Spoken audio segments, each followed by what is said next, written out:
मेरे साथ एक बड़ा पैनल है जिससे हम वक्फ पर बातचीत करेंगे कि आखिर वक्फ में जो प्रस्ताव है कानून लाने का, जो बदलाव का वक्फ एक्ट में बदलाव का जो प्रस्ताव है वो क्यों नहीं होना चाहिए। मेरे साथ स्वामी चक्रपाणी महाराज हैं, प्रेसिडेंट हैं हिंदू महासभा के, आपका स्वागत है। एच.एस. रावत हैं, हिंदू धर्मगुरु हैं, आपका भी स्वागत है। हाजी मेहरुद्दीन रंगरेज हैं जो कि AIMIM के जो हैं प्रवक्ता हैं, आपका स्वागत है। हाफिज़ नूर अहमद अजहरी हैं। आप सब मेहमानों का बहुत बहुत स्वागत है इस चर्चा में। पहले मैं जो AIMIM के प्रवक्ता हैं उनसे ही बोलूँगा कि क्यों नहीं होना चाहिए बदलाव। मैं कहूँ कि तमिलनाडु में एक किसान अपनी बेटी की शादी के लिए ज़मीन बेचने जाता है, वहाँ पर रजिस्ट्रार के पास पहुँचता है तो पता चलता है ये तो वक्फ ने अपना जो है वो इस पर जो अधिकार जमा दिया है। वो दर दर भटकता रहता है। उसको ये एक हिंदू विलेज था पूरा, वहाँ मंदिर भी है, उस पर वक्फ अपनी जो है वो जमा लेता अधिकार। ये सिर्फ एक मैंने आपको इंसिडेंट बताया, ऐसे मैं बहुत सारे इंसिडेंट आपको बता सकता हूँ।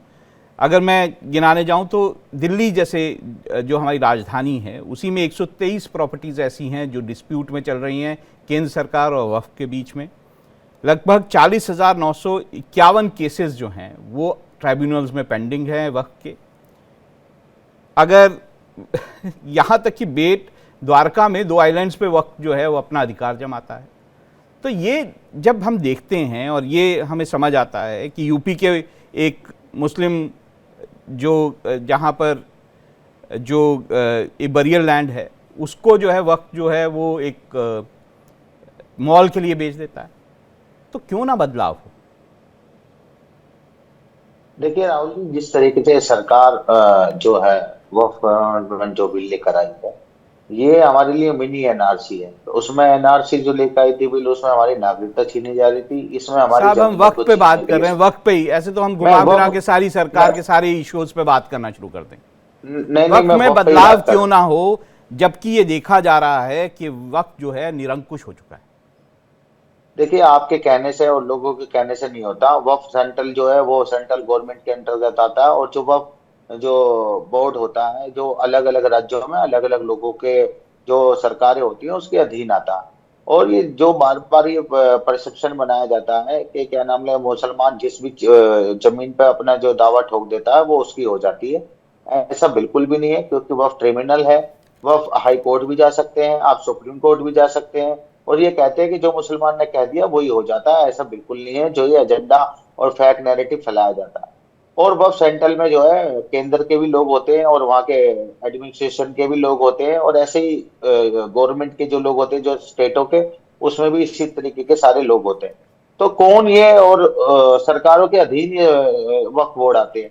तो ये कौन इस तरीके की बातें कर रहा है, कौन क्या कर रहा है, देखिए ये तो विषय जांच का होना चाहिए।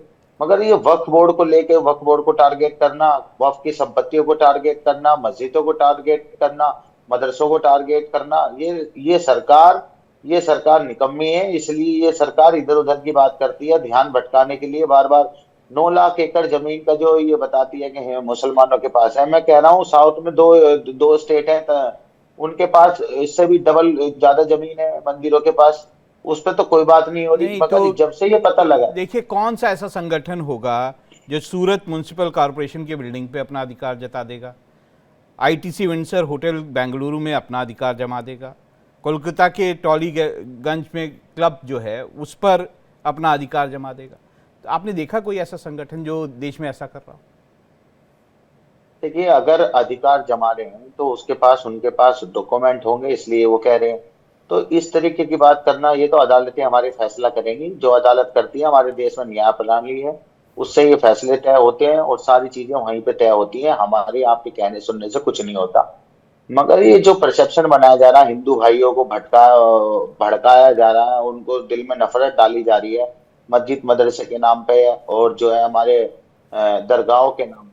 तो इस तरीके का माहौल भाजपा चाहती है कि मुद्दों से बात ना हो, मुद्दों पर बात ना हो, महंगाई बेरोजगारी पे बात ना हो, किसानों की बात ना हो, महिलाओं की बात ना हो। वो चाहती है कि बस हिंदू मुसलमान शमशान कब्रिस्तान, स्वामी अस्सी चक्रपाणी मील महाराज को भैंस लेके बकरी आते हैं रोटी। इस बातचीत में। स्वामी जी, क्या आपको लगता है किसी और धर्म में कोई ऐसा बोर्ड बनाया गया है जो किसी भी जो ज़मीन है उस पर जाके कहे कि अच्छा ये ज़मीन हमारी हो? नहीं, किसी और धर्म में तो बोर्ड ही नहीं बना है। अब कितना बड़ा दुर्भाग्य की बात है राहुल जी, आप तो एक वरिष्ठ पत्रकार हैं, जानते हैं कि 15 अगस्त 1947 को देश आजाद हुआ, लेकिन उसके एक दिन पहले देश के विभाजन 14 अगस्त को कर दिया गया सिर्फ मजहब के आधार पे। और ये कहा गया कि भाई हम हिंदुओं के साथ नहीं रह सकते क्योंकि हमारी खान पान अलग है, हमारी पूजा पद्धति अलग है। उसको अलग कर दिया गया, देश के टुकड़े कर दिए गए। और उसके बावजूद भी इस यहाँ पे वक्फ बोर्ड छोड़ दिया गया। वक्फ बोर्ड को सबसे बड़ा, वक्फ बोर्ड का मैं दोषी हमारे मौलाना साहब बैठे हैं या हाजी साहब, इनको नहीं मानता। वक्फ बोर्ड का असली दोषी जो सत्ता में बैठे वो उस समय तत्कालीन लोग हैं जिन्होंने इसको भस्मासुर बना दिया कि जिस पे हाथ रखो बस वही तुम्हारा हो जाएगा। ये सबसे बड़ा दुर्भाग्यपूर्ण है। आप बताइए कि इतने बड़ा अंधेर अंधेर गर्दी कहाँ होगी कि कोई तुम्हारा ही न्यायालय, तुम्हारा ही कब्जेदार, तुम्हारा ही वकील, तुम्हारा ही जज, यानी सब कुछ तुम ही हो। जिस जिस इस्लाम को एक सबसे पहले केरल में हिंदू राजा ने जमीन देने का काम किया मस्जिद के लिए, आज वक्फ बोर्ड जो है पूरे उस पे कब्जा कर रहा है। तीसरे नंबर पे सबसे ज्यादा उसकी भूमि है। तो मेरा तो मानना है कि जब देश का बंटवारा हो गया उसके बाद वक्फ बोर्ड का भारत में कोई स्थान नहीं होने चाहिए। इसकी पूरी तरह मान्यता रद्द करके, आपने कभी नहीं राहुल जी सुने होंगे कभी प्राकृतिक आपदा हो वक्फ बोर्ड वहां भंडारा चला रहा हो, कभी आपने नहीं सुना होगा गरीब बच्चों को कोई चैरिटी का काम करता हो, लेकिन हर मंदिर आश्रम जरूर करते हैं। तो आखिर इस तरह के वक्फ बोर्ड जो भू माफिया बन करके सिर्फ जमीनों को कब्जा करना उसका मात्र उद्देश्य है और अपनी विस्तार करना, तो हमें लगता है कि यह जो पिछली सरकारों ने जो सत्ता ने जो इनको अधिकार दिया है वो सबसे बड़े अपराधी है। आज एक्सपोज हो रहा है। दूसरी बात, हमारे भाई हाजी साहब ने जो बातें कही कि जी आज मंदिरों को मुद्दा बनाया जा रहा, सवाल इस बात का है कि मंदिर मदरसे से मुद्दा नहीं बनाया जा रहा। हिंदू अपने अधिकार की बात कर रहे हैं। मुगलों ने जो पाप किया, जो हमारे मंदिरों को तोड़ के उस पे मस्जिद बना दिया, जब वो पाप सामने आ रहे हैं तो आपको परेशानी नहीं होनी चाहिए। हम वक्फ बोर्ड पे रहते हैं। मैं हाजी हाफिज नूर अहमद अजहरी साहब को लाना चाहूँगा। देखिए, ये कोई ऐसा नहीं है कि बीजेपी सरकार है तो इस तरह से हो गया है। मैं सच्चर कमेटी की रिपोर्ट का रेफरेंस आपको देता हूँ। सच्चर कमेटी की रिपोर्ट ने ये कहा, रिकमेंडेशन थी कि जो वक्फ हैं उसकी मैनेजमेंट ऑफ रिकॉर्ड्स जो हैं उसे ठीक किया, एफिशिएंट बनाया जाना चाहिए। इंक्लूजन ऑफ नॉन मुस्लिम्स उनकी टेक्निकल एक्सपर्टीज़ ली जानी चाहिए। कहा कि वक्फ बोर्ड का बाकायदा ऑडिट होना चाहिए।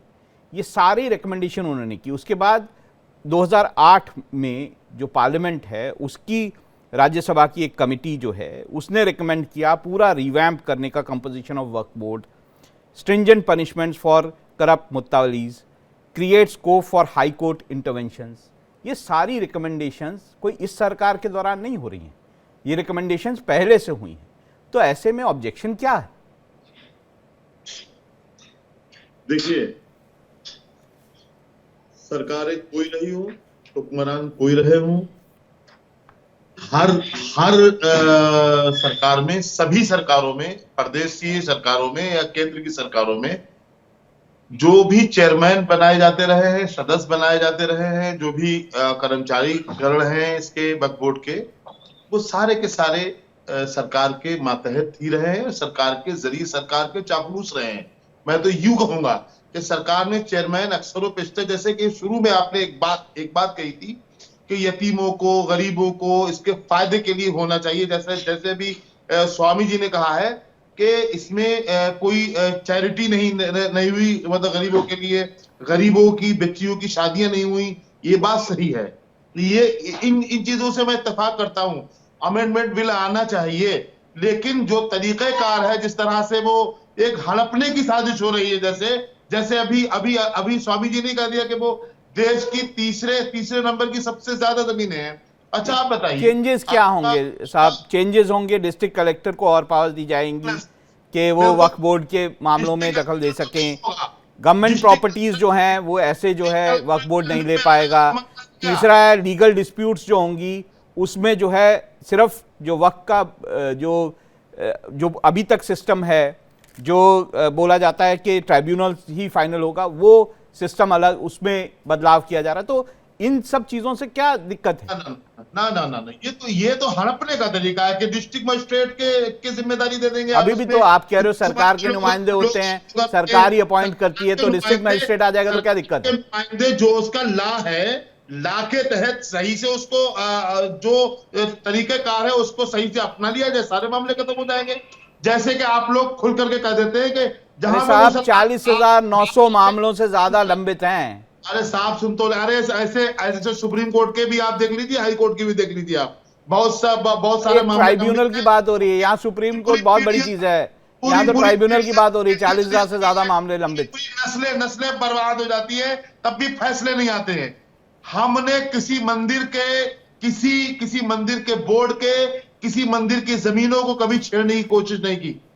हमने कभी नहीं कहा कि आपकी जमीनें कितनी है, क्यों है, कहां से। मैंने अभी आपको तमिलनाडु का रेफरेंस दिया, वहां मंदिर भी है, वहां हिंदुओं का गांव भी है, वक्फ बोर्ड कह रहा है हमारा है।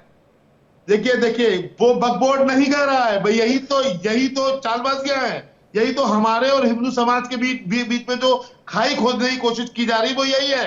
ये सारी चालें सरकार की हैं, चूंकि वक्फ बोर्ड का चेयरमैन मौजूदा सरकार के इशारे पर चलता है, वो रह ही नहीं पाएगा अगर वो मुख्यमंत्री की बात न माने। क्या बात कर रहे हैं आप? उत्तर प्रदेश का चेयरमैन देख लीजिए, जफर अहमद फारूकी अगर विड्रा ना होता बाबरी मस्जिद मामले में, तो बाबरी मस्जिद का फैसला ऐसा नहीं आता, हमारे पक्ष में आता। दावे के साथ कह रहा हूं मैं ये बात आपसे। रावत साहब से बात करते हैं। रावत साहब, आप कितना इत्तेफाक रखते हैं अजहरी साहब से और जो रंगरेज साहब है उनसे? ये दोनों अभी तो रात भी नहीं हुई है, ये दिन में सपने देख रहे हैं शाम को। इनको ये नहीं पता, ये कह रहे हैं कि हम हड़प ली हमने। अरे आप क्या कोर्ट में केस डालोगे? आप तो पहले ही 9,000 एकड़ जमीन हड़प चुके हो, आप तो पहले ही मंदिर को तोड़ करके मंदिरों की जमीन हड़प चुके हो। आपने ज्ञानवादी को हड़पा, आपको आप सोते ही नहीं हो मुसलमानों की फिक्र के बारे में। मैं बोला नहीं था आपके बीच में, मैं आपके बीच में बोला नहीं था, मैं पहले भी बोल सकता हूं। हाफिज नूर साहब, एक एक करके बात करेंगे तो पूरी बात हो पाएगी। अगर हम एक दूसरे की बात को काटेंगे तो बात हो नहीं पाएगी। हाफिज नूर साहब, अगर बार बार बीच में कहेंगे तो बात नहीं हो पाएगी। रावत साहब बोलिए। चुप सुनता रहा, इसलिए कि मुझे जवाब देना है आपका। अगर आपने ना हड़पा होता तो कश्मीर ना हड़प लिया आप लोगों ने। आपने पूरा कश्मीर हड़प के बैठ गए हो आप लोग। आपने पूरी मस्जिद, आप संभल के अंदर 5 आदमी मर गए, वो हड़पी हुई जमीन है आपकी। भोजशाला के अंदर, धार के अंदर हड़पी हुई जमीन है आपकी। आपने 40,000 से ज्यादा हमारे मंदिरों को हड़प रखा है और 40,000 से ज्यादा प्रॉपर्टी का मकान हमारा है। आप कौन सी बात कर रहे हो? आप क्या कह रहे हो? आप तो करेंगे कि माननीय नरेंद्र मोदी जिस घर में रह रहे हैं वो घर हमारा है, वक्फ बोर्ड का है। देखे आप दे देंगे, देखे आप कह देंगे है, देखिए देश का कानून कह देगा। अरे जो होगी उसी को बताया जाएगा भाई। सरकारों की गलती है, कांग्रेस ने ये गलती की, आपको ये अधिकार दे। ठीक है हाफिज नूर साहब, मैं आपके पास आऊंगा, उनको बोलने दीजिए, आपके पास आ रहा हूं मैं जी। आप अपनी बात कंप्लीट करिए रावत साहब।